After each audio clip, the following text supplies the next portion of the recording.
Hey guys, this is Ben with Black Mountain Painting. Today, let's talk about staining your deck.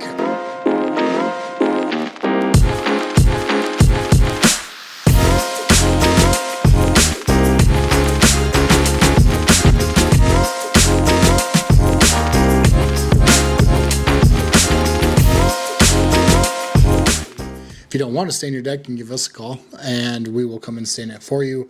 But if you are interested in maybe staining your deck or giving it like a refresh coat, let me kind of explain to you how we do it. So the products we use Messmer's stain. We also use this Wood Defender. It's out of Texas. Very, very good product. This stuff you kind of just spray on and let it go. There's no back brushing needed. It was made for fences in Texas, so it stands up to the heat, the sun, that stuff. But they're also, it's very good for decks. We use a lot of Messmer's though here, and Super Deck, which is a Sherwin-Williams product. But I do prefer the Wood Defender. That's what we use consistently. And there's also Stain Expert. Stain Expert it's an online retailer. They make their own stain in house. Very, very good product. If you want a really high-end finish, that would be the product to go to. It is a little bit more expensive, but with stain, just like paint, you get what you pay for. If you want to stain your deck every 5 years, use a Messmer's. If you want to stain your deck every 10 years, Wood Defender, Stain Expert. That's the way to go. Super Deck's a good product too. I mean, it's really comparable to the Messmer's. Okay, so basically how we go stain. Obviously, we pressure wash at the beginning, let that dry out 3 to 4 days, and not 3 to 4 days where it's rainy or cloudy. 3 to 4 hot summer days. Dry all that wood out and let it absorb. So we'll go there initially, we'll take a little sample and we'll see how it's absorbing into the wood. If it's not really absorbing into the wood, we do give it another day or so just to kind of make sure that the wood's going to really soak up that stain, because that's what's really going to help the deck and maintain the deck. So once we get to go on that, we'll come out, we tape everything up. So anything that's siding related, house related, we use paper and plastic, we'll tape it all up, and then we go ahead and spray it on, back brush it, and make sure that basically when we spray it on, we're not just spraying, like we're not just misting it and letting it soak in. We continue to spray it until it stops soaking in, and that's when we use the back brush method, and that'll push the stain in just a little bit more, just enough where you're not getting that layer of stain, because if you spray it too thick and just let it sit, what'll happen is the layer will stain and it'll never dry and it'll just constantly be sticky. So if you ever walked on a deck that's been freshly stained or has too much stain on it, you're going to lose a sock. Your feet are going to stick to it, and it's not going to be just like an oily feel. It'll actually like stick, and it's really gross, and it's really not doing anything to help the product additionally above and beyond than if you would just stain it the right way. So that's how we do it. Is we consistently add stain until the wood doesn't accept stain anymore, and that's how you really do get a consistent color too, because if you add stain to wood and it sucks it up, you're going to get a different color than if you would saturate that board and make sure that that board was completely saturated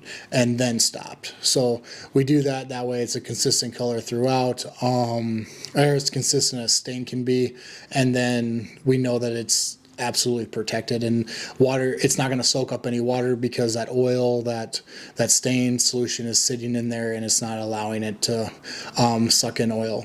And if you do it that way, we have seen it. It doesn't happen all the time. It really depends on your wood. These fresh decks that we've been doing, you can see it too. It expels the water out. So this, as the stain will soak in, it's thicker and it pushes that water out. So it's kind of the opposite than like water sits, like if you got a glass and you got water and oil sits on the top or whatever. This is doing the opposite, and it's pushing that water out, and the water comes out and evaporates.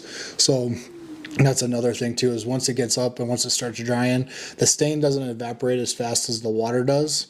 So the stain's going to stay in there as the water evaporates out. So your moisture content's going to go down, but your stain and your minerals, because that's what's really protecting the wood, is the minerals in the stain, and the oils are protecting the wood. That's going to stay put as your moisture content goes down. When we stain, we tape stuff up. What you have to know about stain is stain travels. So stain doesn't dry until it actually lands on an object, until it sits. So you have to be extremely careful when you're spraying stain and be cognizant of where you're spraying stain. Obviously, if you're downtown, you know, in the city, something like that, you're never going to spray stain. You're going to just brush it and roll it. You're out in the middle of the country, you could probably spray it, get away with it. But you guys got to understand, like, it's not paint. It doesn't dry in the air. We've had stuff oversprayed with stain half a mile away. So you have to really be able to control, and the wind plays a huge factor in that. So we tape extremely heavy. Tape and plastic extremely heavy everywhere around there. And that's why I said earlier, with vegetation, just be really, really careful with vegetation, because obviously you're going to want to protect that from the stain. Otherwise the stain will kill it. And you don't want to put something like plastic or something and create heat and have heat kill it as well. Staining your deck is good for your deck. Because what it does is it enriches that wood and keeps that wood, so it doesn't allow rot. Bugs don't like stain. The only thing I've ran into, and 100% honest, woodpeckers love stain. It's sweet to them, and they do like stain, but the woodpecker is going to hit that wood no matter what. But it's a really easy fix usually, and a woodpecker really isn't going to cause structural damage, where we can just fix it. Another thing that we really have to worry about when you stain, if you're doing a DIY stain, you have to understand that the stain rags and the stain material, if you're in certain states, we are allowed to use oils. These oils are very, very flammable, and they will combust on their own. We recently had, I shouldn't say recently, we've had a dumpster fire because of a stain rag. They just threw a stain rag in there, not thinking about it. I think it was a black rag. They didn't smell it or anything. They just kind of threw it in there. That combusted. Luckily, we were around. We hit it with a garden hose. The fire department did come out. Very, very nice people. Thank you, Spearfish Fire Department. But they put it down, and it was more like a practice for them. We do run metal dumpsters all throughout. So if we are throwing any kind of, what we do is we take a metal pail, fill it half full of water, put all our stain rags in there, then we seal the metal pail. What happens is if you just have stain rags or stain material, even those little sponge things, those will catch fire because they're out in the elements. The wind and the air will actually help them combust, and once they combust, it can get really serious. Buildings have burnt down because of it, so be extremely careful. If you have a stain rag, soak it in water, put it in a metal bucket, seal it up, throw it away. I think there is a protocol on how to throw things away, definitely in certain states, so just be cognizant of that. And also, they have switched over to a lot of water-based products. Water-based is a lot safer. You don't have that issue with the combustion in a water-based product that you would an oil-based product, but you still want to take care of it. I tell my guys, and my guys do the same thing. It doesn't matter if it's water-based stain or oil-based stain, they treat it the same. Everything goes in a metal bucket. Everything's, but the water-based stain isn't going to combust, but they do. It's just a habit now, where if they're staining, it doesn't matter what product they're using, that stuff's going in a metal bucket, and we are taking care of it the proper way. Yeah, so what you want to do is use a stain brush. This is our Bigfoot brush.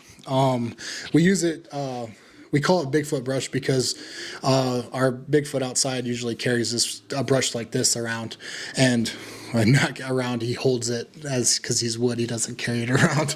But if you look at this, you can kind of see the bristles. Well, it's dusty, but you can see the bristles are different than a paintbrush. Obviously, it's thicker, and they're weaved differently. So as the bristles are weaved differently, it actually holds that stain in better. Paint's a thick product. Stain is not. It's a very watery product, and it will drip. So when you do stain, dip into about right here. You don't have to dip in really deep with stain, and it goes a long ways. So barely dip in, do that, because as soon as you start staining over your head, the stain's gonna run down your arm, and you're gonna have a mess on your hands. So don't over dip a stain brush. And how you clean these, obviously water-based, soap and water. But if you're going to use an oil-based stain, you're going to have to use a mineral spirits, and then you really want to soak it in. The issue, don't turn it upside down once you're cleaning them, because all this in here is glue, and it's holding these bristles together, and that lacquer, thinner, or mineral spirits, or whatever you're using to clean this with, will eat that glue, and then these will just fall out by chunks. So try to clean it like this the best you can, keep it down, and then just shake it out, and then let it sit. This, what I assume this is for, is what we use it for, is we hang them. So they hang like this and they dry like that. Lacquer thinner is also combustible. Not in the brushes, but on rags and stuff. So if you use a rag to kind of wipe the brush or anything like that, make sure that rag goes into the metal pail as well. These aren't combustible because of the bristles that are used. It doesn't allow it to combust, but that is our Bigfoot brush. These brushes are really good for decks. If you got like because this is 6 inches, you can do a whole deck board in one pass with it. This screws off. So if you're not wanting to bend over or, do all that stuff, this screws right onto an attachment.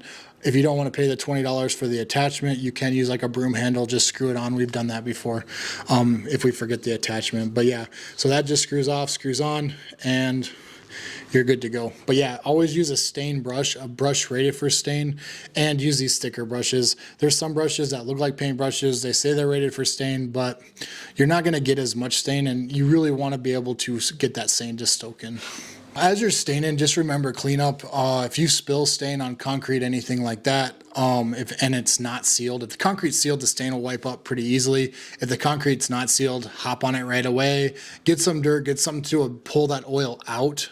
That you can use kitty litter, anything to be able to pull that oil out right away, and you shouldn't have an issue. The longer the stain sits on the concrete and absorbs in, the bigger issue you're going to have. So just make sure any kind of cleanup happens right away. It's not one of those things when you're doing it that it can wait till after the project is done, then we're going to clean up all of it. If something would happen, clean it up right away, take care of it. Otherwise, you're going to be beating your head up against a wall, going, I wish I did this earlier. So cleanup has to happen immediately, and understand like drops are great. Certain drops, even the ones with the plastic liner, the only ones are the butylene or whatever drops. Those are the only ones that I've seen to really be able to hold the stain out. But a lot of drops, even plastic, will let that stain soak through. So if you drop stain on plastic or anything like that, make sure that gets wiped up right away, because if it's let sit, it will soak down into that concrete, and that concrete's just basically absorbing that stain too, just like the wood does. So anything spilled, make sure it's just picked up right away. And even the greatest prep with stain, it's gonna, just make sure you're cleaning up right away, because even the greatest prep isn't the best prep. Like I have guys that have prepped for 15 years and we still have issues. Siding, same thing. Get that right away. Don't ever have to come back to it, because once it sits and sets up, then you really have an issue. So, and then you have 3 types of stains. You have a full body stain, which they call solid stain. That's usually a water-based product. They do make it in an oil product. They have a semi-transparent product. That's the one that you're going to see a lot. Any custom colors, anything like that, is going to be your solids or semi-transparents. Those two are a little bit harder to work with. Everything has to be even. Treat that more like paint when applying it. But then you have transparent. Transparent is probably the easiest stain. You're really going to see wood grain through it.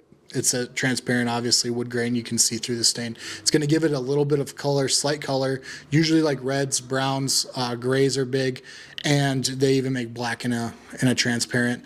Just going to give it a tint of color, and it's still going to protect the wood. Some people say that the full body stains protect the wood better. Honestly, I've worked with them all, and it's pretty much the same life of the product, so it's not a huge deal. Choose a color that you like, but just make sure when you get in that semi-transparent, everything is even, everything's brushed, everything is consistent. Semi-transparent, it's a little more DIY friendly, because you're going to get a consistent result, because it's going to absorb the oils, and then that colorant's just going to sit on top. And then the minerals and stuff are going to be on there. Where the colorant's a little bit more thicker in the semi-transparents and the solids. And for the difference, the oil is going to actually absorb into the wood. Your water-based stuff actually sits on top. They have recently started a water-based product. Sherwin-Williams does, where it absorbs into the wood. I think that's a huge leap for water-based stains, and I think that's what's actually going to close that gap between water-based and oil-based stains and be a little bit safer. But until that happened, and I know Benmore's coming out with that as well. I think they drop in March. But until that happened, the water base would basically just work as a paint and sit on top of the wood, and you'd be able to peel the stain off of it, and the oil always saturated. Just make sure if you're gonna do it with a water base, you can't. It is going to be very expensive for you if you start with a water base and then want to move to an oil, because you're going to have to sand everything off. If you start with an oil and then want to move to a water, that's going to be a lot easier and a lot of money savings that way. So maybe start with an oil, something that sucks into the wood and gets that, because that allows that top to still adhere to any of the other products. And always start light, go dark. Don't go dark because you can't go light. So hey guys, if you got anything for me, if you like the video, leave a comment, subscribe, hit a like button. It always helps. It helps the channel. But yeah, if you got any ideas for me or any tips for me, I'd love to hear them. Just leave them in the comments below, and check you on the next video.